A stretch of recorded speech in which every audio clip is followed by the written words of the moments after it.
We are 90 minutes into the trading day. We've got a bit of a rally on our hands on this Friday. All three major indices looking to shake off 3 straight weeks of declines, and it is off to a good start. The Dow is up more than 360 points. The S&P 500 up 54, and the Nasdaq up 215. We should mention all major sectors on the S&P 500 certainly in the green. We'll see if it holds up as we count down to the close. But let's shift our focus on the energy sector as the EU continues its efforts to mitigate the energy crisis. For more on the markets, we're going to bring in Yahoo Finance's Ines Ferré. And Ines, you've got your eye on a very critical meeting that's been playing out over in Brussels with all the EU countries coming together to try and address this crisis that has stemmed from the shortage of energy coming in from Russia. That's right. And the major topic of that meeting was a price cap on Russian gas imports. Now, surprise, surprise, the ministers agreed that more work needed to be done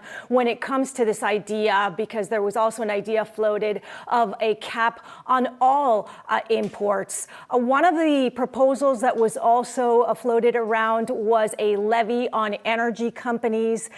But nothing really when it comes to demand, the demand side of this equation. You have countries which are voluntarily trying to reduce their demand. You've got Germany, which has its public monuments that are not lit at night, that are dark.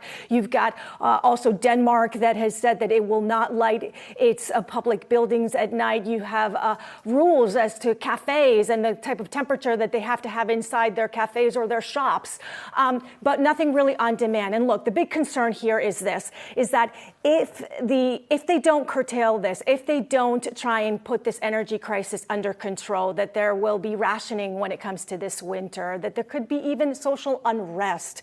And Europe is really caught between a rock and a hard place, because they want to put this price cap on gas imports. But Russia has said if they do this, if they impose a price cap, then Russia will not export anything to any of the European countries, that are imposing this price cap. And one minister saying, look, there's no silver bullet here. You have all these different countries in Europe, and they all have different energy mixes and different needs for energy. And so there's not one silver bullet solution here. Yeah, meantime, the Nord Stream pipeline, which is, of course, that critical pathway that brings in Russian gas, shut down indefinitely.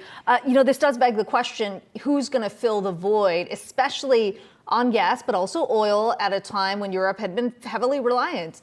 What does the U.S. output look like right now, and how does this affect energy prices here? Yeah, I spoke to one oil strategist yesterday that was telling me that this puts the U.S. refiners in a privileged position, because Europe is scrambling to try and replace other forms of energy for that natural gas, other forms of energy being oil, being heating oil when it comes to this winter. So U.S. refiners are going to see that demand for diesel is going to go up.